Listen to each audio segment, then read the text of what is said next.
بهترین انیمه‌ای که این چند ماه دیدید چی بوده؟ یه لحظه با خودتون فکر بکنید. نه کایجو 8 بوده، نه رد آف که هیچی، نه بلولاک بوده و نه ساکورا بوده. اصلا ساکورا چیه؟ فقط می‌خواستم شما رو به دیدن سطل آشغال دعوت بکنم. پس بهترین انیمه این چند ماه چی بوده؟ از هر کسی که 2 تا انیمه دیده ازش بپرسی انیمه مورد علاقه چیه؟ چیا دیدی؟ اول از همه خدا شاهده میگه اتک آن تایتان. بعد بهش بگی خب دومین انیمه‌ای که دیدی چی بوده؟ به خدا میگه سولو لول. این چند ماه توی یوتیوب، توی اینستاگرام، توی تلگرام بری سرچ کنید سولو لولینگ، اولین تایتلی که میاد چیه؟ انیمه‌های شبیه به سولو لولینگ چی ببینیم؟ البته بی احترامی به کسی نشه، من خودم میگم سولو لولینگ انیمه خوبیه.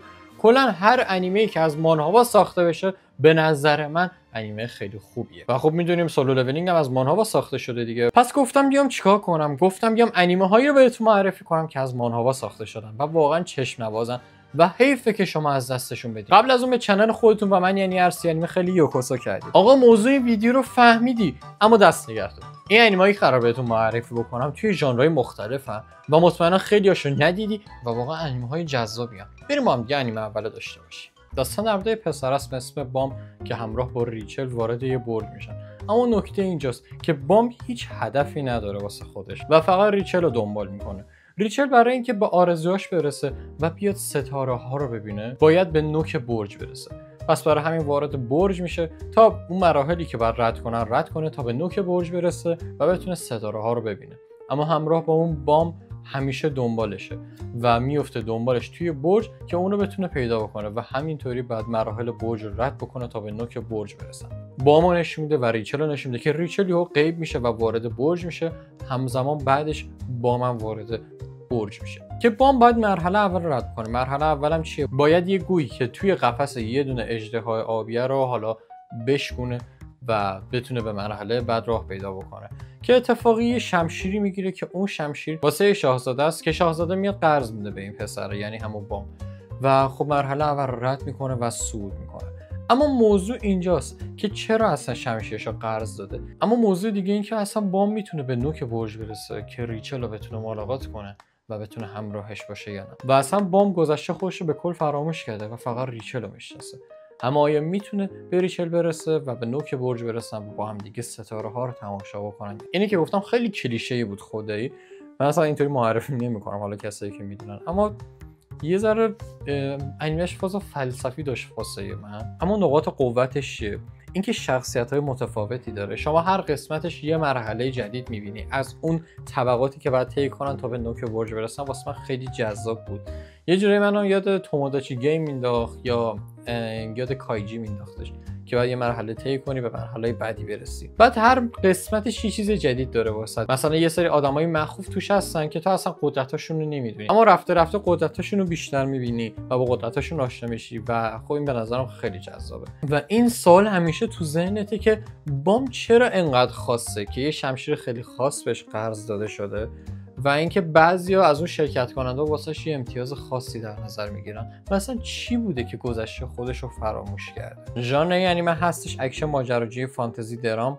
امتیازش هم 7 تا 7. 2 تا فصل 13 قسمتی اومده، تمومم نشده و بعد شما بریم مانهواشو بخونید. اسم انیمه‌ش هم هستش تاور آف گاد که به فارسی میشه برج خدا. انیمه دوم واسه کسی که به توکیو ریونجرز و وایند بریکر علاقه زیادی داره. درست فهمیدی، همونطور که فهمیدی این انیمه رزمیه، اما ممکنه خیلی دیده باشم، ممکنه خیلی هم ندیده باشم و به نظرم انیمه چیزی کم نداره. فقط موضوع اینه که یه ذره نصف ول شده، نصف کاره، اما باعث میشه که این اثر فوق‌العاده رو نبینی. داستانش در مورد چیه؟ در مورد دبیرستانی که مسابقات رزمی برگزار میکنه و همه افرادی که توی دبیرستان‌ها شرکت میکنن و برنده هر آرزویی که داشته باشه رو میتونه بهش برسه. آقا تکواندو تو این انیمه هست، کنفو کار هستش، کلا دعواهای خیابونی هستش با چوب و نمیدونم قدرت‌های دیگه هم میان توی این انیمه. یعنی شما همه چی رو اینجا کلا ترکیبی میبینی از مبارزاتش. اگر عاشق مبارزه حتما این انیمه رو بهتون پیشنهاد کنم. حالا داستان در مورد یه شخصیت به اسم جیم موری که وارد این مسابقات میشه و خب همه رو باید شکست بده و اینا. اما موضوع اصلی اینه که کسی که این مسابقات رو برگزار کرده دنبال قوی ترین نیستش، بلکه دنبال قدرتی هن که میخوان ببینن توی کدوم یکی از این اشخاص آزاد میشه. بیشتر از این اسپویلش نمی‌کنم واسهتون. اوایل انیمه شما فکر می‌کنید قراره یه رزمی عادی ببینیم، میان 2 تا مش میزنن، 2 تا لگد میزنن، یکی با چوب میاد، یکی با چاقو میاد. اما رفته یه سری چیزایی قدرت‌های عجیب غریب هم توش می‌بینی که واسط ممکنه جذابیت بیشتری داشته باشه و آخرای انیمه کرک و پرات میریزه چون که یه سری حقایق برملا میشه که پشمی واسط نمیمونه. ژانر انیمه هستش اکشن رزمی فانتزی، 13 قسمتش اومده، یه فصل، امتیازش هم 7.2. تو انیمهش یه جوری تموم شده اما توی مانهوا ادامه داره. اسم انیمهش هم هستش The God of High School که به فارسی میشه خدای دبیرستان. آقا این انیمه رو تازه خودم دیدمش، خیلی باحال بود. قسمت اولش یه ذره گیجم کرد اما آخرای قسمت اول تازه میفهمی داستان چیه. قسمت دوم بیشتر میفهمی، قسمت سوم بیشتر میفهمی و تازه همینطوری جذاب‌تر میشه. یعنی مثل بقیه انیمه نیست که خیلی هایی باشه یا قسمت بعدش اینطوری بیاد پایین. این پایین همینطوری میره بالا، ولی با قسمت اولو خدای تحمل بکنی تا اون جذابیتی که داره برسی و بهش پی ببری. داستان از چه قراره؟ موقعی که انسان‌ها خیلی ضعیف بودن و در برابر همه چیز هیچ دفاعی نداشتن، گروهی پدیدار میشه که بهشون میگن نجیب زاده که شروع میکنن به مردم کمک میکنن و خب مردم رو سر و سامون میدن. یه جورایی داستان در مورد یکی از این نجیب زاده هاست که حالا کمکاشو به مردم کرده و به یه خوابی میره، حالا بر اساس یه سری اتفاقات. بعد از 820 سال دوباره زنده میشه و بادیگاردش میادش توی مدرسه اینو ثبت نامش میکنه تا بتونه ارتباطات انسانی رو یاد بگیره و کلا ببینه داستان از چه قراره. اینطوری که بوش میادش خب دیگه انسان‌ها نیاز ندارن کسی ازشون محافظت بکنن چون که دیگه قوی‌تر شدن نسبت به اون سالا و این نجیب زاده خب میگه نیاز به قدرت‌های من ندارم مردم دیگه، پس من زندگی بکنم. اما اینجا یه مشکلی داره. یه سازمانی به اسم اتحادیه میاد مردم مختلف رو میگیره، روشون آزمایش میکنه و بهشون قدرت‌های ماورایی میده و این باعث میشه که هم واسه این فرد که نجیب زاده است دردسر ایجاد بشه، تو کاراش دخالت بکنه، هم به مردم آسیب بزنه. این نجیب زاده وقتی میبینه این اتفاق داره میفته به نظرتون میشینه سکوت میکنه، اون دیگه باید خودتون ببینید. و یه قدرت وحشتناک داره که بقیه نجیب زاده ها از این شخص میترسن، همون آدمایی که جهش یافتن و حتی اون سازمان و همه دنبالشن که یه جوری فقط اینو بگیرن تا این نتونه واسهشون دردسر ایجاد کنه. و یه جوری چیز دیگه مین کاراکترش خیلی قویه، یه جوری منو یاد آیزن سوسکه میندازه از انیمه بلیچ.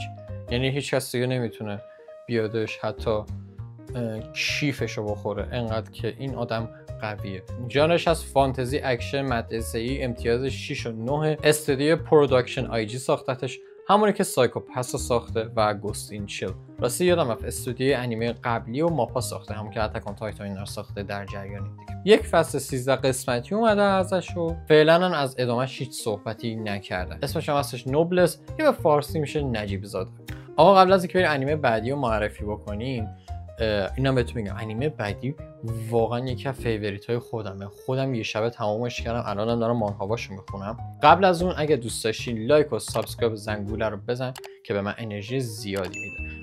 اینم در نظر داشته باشید 1 الی 2 هفته دیگه یه ویدیو میاد که کلا کامیونیتی انیمه به هم میریزه. واقعا بهتون قول میدم حتما منتظر اون ویدیو باشید که کلا برق از کلتون میپره. واقعا ویدیوی خفنی شده، انقدر دارم ازش تعریف میکنم چون واقعا خفنه. کلا سطح ویدیو منو یهو اینطوری میبره بالا. کلا توی هر کسی که داره تولید محتوا انیمه میکنه اون ویدیو بیاد بیرون کلا یه سر گردن از همش بالاتره. انقدر دارم گنده رو نه جدی حتما اون رو ببینید، پیشنهاد میکنم. انیمه 4 بچه از همینو بگذاریم. انیمه 4 به شدت خفنه، به شدت بامزه است. بامزه که چه عرض کنم، واقعا حس خفن بودن رو بهتون القا میکنه. من یادم نمیره امتحان داشتم فردا صبحش و نشستم این انیمه رو دیدم، گفتم یه قسمت میبینم خب میخوابم دیگه. قسمت اول دیدم، قسمت دوم، قسمت سوم دیدم، یهو دیدم ساعت شده 5 صبح، من 7 صبح امتحان دارم. حالا امتحانو که خوب دادم هیچی، ولی واقعا من با این انیمه آشنا شدم یکی از اتفاقات خوبی بود که میشد واسه من بیفته و واقعا جزو 5 تای اولمه. انقدر خفنه. مطمئنا خیلیاتون دیدین، خیلیاتون ممکن ندیده باشین. داستان در مورد چیه؟ داستان در مورد یه پسری که اضافه وزن داره و توپله و همه توی مدرسه خوک صداش میکنن، میگن که خوک بیا این کار بکن، خوک برو اون کار بکن، میزننش، چک و لگدیش میکنن، پسی میزنن بهش، اصلا خوراکیاشو میگیرن، خیلی کر میریزن بهش، میگن برو دستشویی رو تمیز کن، ادای خوکا رو در بیار. برو تو دستشویی غلط بزن، اصلا این کاره چندشاور. داستان به جایی میرسه که انقدر وضعیت این پسر سخت میشه، تو مدرسه انقدر اذیتش میکردن، این پسر حالا با مادرش حالا یه سری بد رفتاری میکنه، تصمیم میگیره که به یه شهر دیگه نقل مکان بکنه. آقا وارد اون شهر میشه، از شانس بد این بچه با یکی تنه به تنه میشه که یارو لات بازی در میاره و دعواشون میشه و فیلمشو میگیرن که این پسره داره همون لاته داره این پسره کتک میزنه، دوباره تو اون شهر بدنام میشه و فیلمش همه جا پخش میشه و همه میگن خوب کنه اینا. این بنده خدا یه شب که نشسته داره کامنت مردم میخونه، گریه هم میکنه، خوابش میاره. بیدار میشه از خواب و میبینه که انگار یه تغییرات عجیبی کرده. میگه بابا هیچی نیستش. پا میشه میره تو دستشویی، میاد که این توی شیرابا باز که خوش تو آینه نگاه کنه، میبینه که آقا کلا فیسش تغییر کرده، بدنش به کل تغییر کرده و وارد اون دبیرستانشون میشه و کل بچه‌های این دختره اون مدرسه روش کراش میزنن و از اون بعد همه باش خوب میشن. موضوع اینجاست که موقعی که این بدن میخوابه، بدن جدیده میخوابه، بدن قبلیه که توپله بیدار میشه، موقعی که توپله میخوابه این بدن جدیده بیدار میشه از خواب و یه جورایی میشه که صبح این بدن بیدار میره مدرسه، بعد که میاد میخوابه شبا این بدن میره سر کار و اتفاقات عجیبی میفته، فایت های خیلی خفنی داره و اون حسی که بقیه رود کراش میزنن و اینا حس خوبی رو بهت القا میکنه، یه کسی که هیکلش خوبه و اینا. قطعا این انیمه رو ببینی خوشت میاد بدون هیچ ردخوری.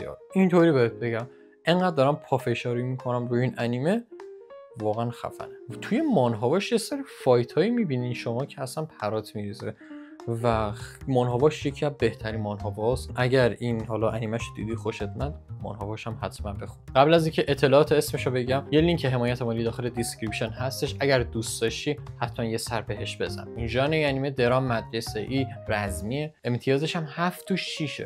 یک فصل 8 قسمتی داره، نتفلیکس ساختتش، اسمش هم هستش لوکیسم که به فارسی میشه ظاهر بینی. بچه‌ها تو این ویدیو میتونستم انیمه های از اون مانهوا ساخته شدن رو بهتون معرفی کنم، مثل The Beginning After the End، اما خب گفتم که شاید ارزش نداشته باشه. البته قبلا این ویدیو دربارش درست کردم، میتونید برید حالا ببینید.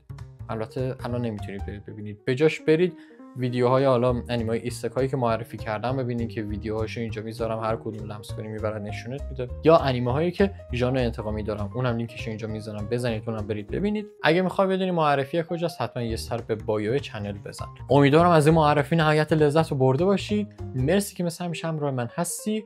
یک هفته 2 هفته دیگه اون ویدیو میاد بیرون، منتظرش باشید، قطعا میترکونه. مرسی که مثل همیشه همراه من هستی. دوباره آریگاتو گوزایماس.